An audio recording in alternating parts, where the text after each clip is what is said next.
সুপ্রভাত বন্ধুরা, কেমন আছো তোমরা? নিশ্চয়ই ভালো আছো, আমরাও সবাই ভালো আছি। আজকে হলো সোমবারের আরও একটা নতুন ব্লগে তোমাদের সবাইকে অনেক অনেক স্বাগত জানাই। আর সকাল সকাল মানে রান্নাঘর তো পরিষ্কার করেই নিয়েছি, আর এদিকে রান্নাও শুরু করে দিয়েছি দেখছো। কারণ হচ্ছে রুটি তরকারি আমার হয়ে গেছে, তোমার দাদাভাই বেরিয়ে গেছে, ওগুলো আর তোমাদের সাথে আজকে আর শেয়ার করলাম না, বেরোনোটা দেখালাম।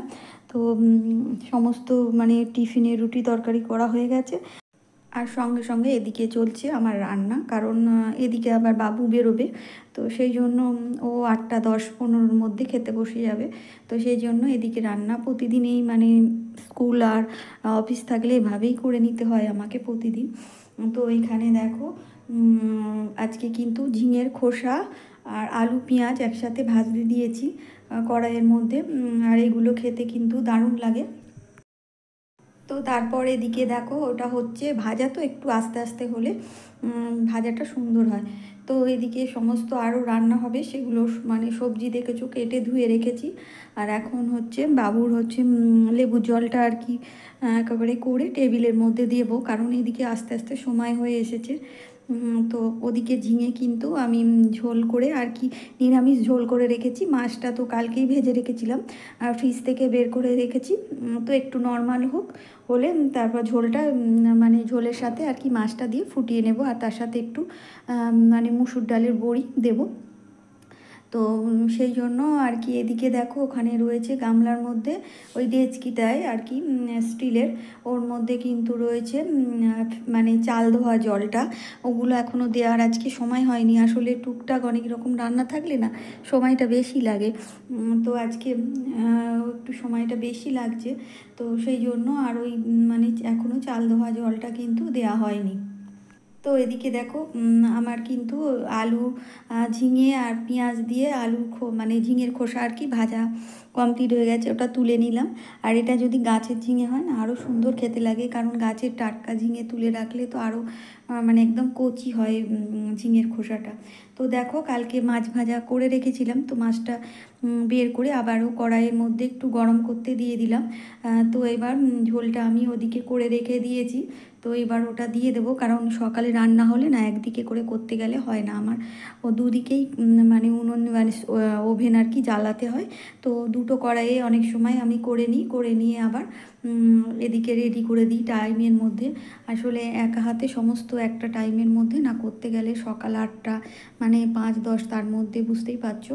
তো বেশ তাড়াহুড়োর মধ্যে চাপের মধ্যেই থাকি, তো সেই জন্য আমি একটু দুদিকের মানে কড়াইয়ের বললাম যে ওই কড়াইয়ে আগে থেকেই ঝোলটা অন্য কড়াইয়ের মধ্যে করে রেখেছিলাম, কারণ দুদিকে দুরকম না করে রাখলে না অসুবিধা হয়। তো পরে কড়াইটা মেজে নিতে খুব একটা অসুবিধা হয় না। তো সেই জন্য রান্নাটার টাইমে তো আর এমনি বাড়ি থাকলে খুব একটা অসুবিধা হয় না, তখন ওই একটা ওভেনে বা একদিকের কড়াইয়ে করলেই অসুবিধা হয় না। কিন্তু ওই সকাল দিকটায় আমার ওই টিফিনের তরকারি সমস্ত মিলিয়ে অনেক রকম থাকে, তখন ওই দুটো কড়াই তারপর প্রেশার কুকারে সমস্ত মিশিয়ে করে নিই, তারপরে মাজা ধোয়া করে নিই। তো দেখো এখন বড়িগুলো দিয়ে দিচ্ছি, কারণ ঝোলটা পুরো আমার রেডি করাই ছিল, একবার একটু ফুটে উঠলে মাছ দিয়ে আর বড়িটা না দিলে না, এখন ভেজে নিয়েছিলাম তো বড়িটা না দিলে আর কি বড়িটা কাঁচা থাকবে, তো সেই জন্য বড়িটা দিয়ে। আর এদিকে আমি দেখো টেবিলটা মুছতে চলে এসেছি, কারণ আস্তে আস্তে সময় হয়ে যাচ্ছে। আর এদিকে গিজারে জল গরম করতেও দিয়েছি বাবুর, আসলে সকালটা বেশ ঠান্ডা ঠান্ডা। তো একদম এখন আর নর্মাল জলে বেলা হলে করে বাড়ি থাকলে, কিন্তু ওই সকালে এখন তো ওই 8টার মতো বাজে, তো এখনও স্নানে যাবে। তো আমার গিজারের জল রেডি করে বালতিতে ভরতেও দিয়ে চলে এসেছি, দিয়ে এখন টেবিলটা ভালো করে পরিষ্কার করে নিচ্ছি, নিয়ে ওকে ওর ভাতটা রেডি করে মানে বেড়ে দিয়েছি ঠান্ডা হোক, কারণ ও বেশি গরম একদম খেতে পারে না। আর এদিকে ঝোলটা ফুটছে, তো সমস্ত মানে বড় থালায় করে আর কি ঠান্ডা করে দিয়ে দেব। তো এদিকে দেখো জলটা আমার ভর্তি হয়ে গেছে, এভাবেই একটার পর একটা কাজ চালিয়ে চলে যেতে হয় আর কি, তা নাহলে একটার পর একটা শেষ হলে আর একটা করতে গেলে কিন্তু অনেকটা টাইম লেগে যায়। এদিকে দেখো জলটা আমি বসিয়ে দিয়েছিলাম, এসে টেবিলটা মুছতে মুছতে জলের বালতিটাও ভর্তি হয়ে গেল। এদিকে আমার ঝোল ফুটে রেডি হয়ে গেছে, এবার ঝোলটাও নামিয়ে নেব। তো নিয়ে বাকি তরকারি যেটা বাকি আছে, এখানে হচ্ছে পেঁপে, ঢ্যাঁড়স, আলু, পেঁয়াজ দিয়ে দিলাম, দিয়ে একটা সবজি তরকারি করব আর কি। আর একটু ওই মুসুর ডালের বড়ি ভেজে রেখে দিয়েছি, ওটাই দিয়ে দেব।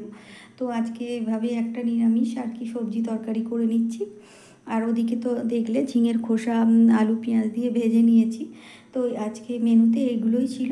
আর ওই ঝিঙে দিয়ে ঝোল, বড়ি, ঝিঙে আলু দিয়ে। তো আজকে মানে সোমবার এই রকমই মেনু ছিল আজকে। তো এভাবেই আমাকে একা হাতে সমস্ত মানে সামলাতে হয়, আর সেটাও টাইমের মধ্যে, কারণ দেখছই তো একটা টাইমের মধ্যে না করতে পারলে ও আবার খেতে পারবে না, ওকে আবার একটু মানে সামনেই রাস্তার অটো তুলে দেবো। আর অটো না পেলে ম্যাজিক মানে যা আসবে আর কি সেটাই তুলে দেবো তাতে।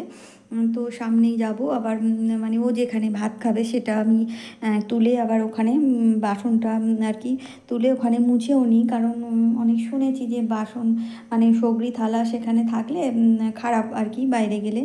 সেই জন্য মানে খাওয়া থালা তোমার দাদাভাই যাক আর বাবুই যাক, ভাত খেয়ে গেলে সেই থালাটা ওখানে থেকে তুলে নিয়ে মাজা হোক বা নাই হোক, অনেক সময় মানে টাইম একদম হয়ে যায়, তখন আর হয়তো মাজা ধোয়া করার সময় হয় না, কিন্তু তুলে ওখান থেকে অন্য জায়গায় রেখে সেই মানে জায়গাটা আর কি সগড়িটা নিয়ে নিই। তো জানি না এইভাবে নিয়ে আর কি অভ্যস্ত হয়ে গেছি। তো আজ মানে আজকে যেহেতু আর কি অনেকটা আগেই বাবু আর কি খেতে বসেছে, ও আর কি স্কুল ড্রেস তখনও ইউনিফর্ম আর কি পরেনি। তো ইউনিফর্ম পরতে গেল, তো আমি 10-15 মিনিটের বেশি বাকি ছিল, তাই ভাবলাম যে বাসনগুলো একেবারে মেজে নিই।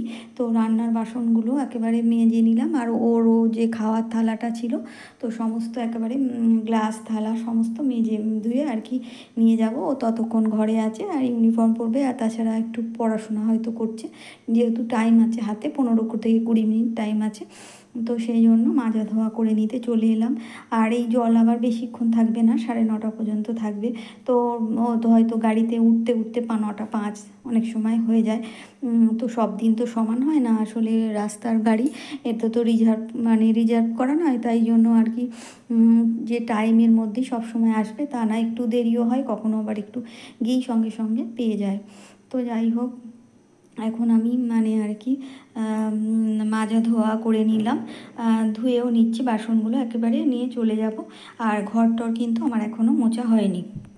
তো বাবুকে আগে ওই ম্যাজিক বা অটো যা পাবো তাতে তুলে দেবো। আসলে সব সময় রিজার্ভ নয়, তো যে গাড়ি আসে তাতেই তুলে দিই। তো ওকে আবার চেঞ্জ করতে হবে আমাদের এই কাছেই গিয়ে, ওই 2-5 মিনিটও লাগবে না, সেখানে গিয়ে আবার চেঞ্জ করে আরেকটা অটোতে বা ম্যাজিক যাই পাক না কেন তার সাথে আবার স্কুল পর্যন্ত যেতে হবে। তো বাবু রেডি হয়ে বেরিয়ে পড়েছে। তো আমার সমস্ত বন্ধুদের অসংখ্য ধন্যবাদ জানাই, এভাবেই তোমরা আমার পাশে থেকো, আমিও তোমাদের পাশে অবশ্যই থাকবো। আগামী দিন নতুন কোনো ভিডিও নিয়ে চলে আসবো। তোমরা সবাই ভালো থেকো, টাটা।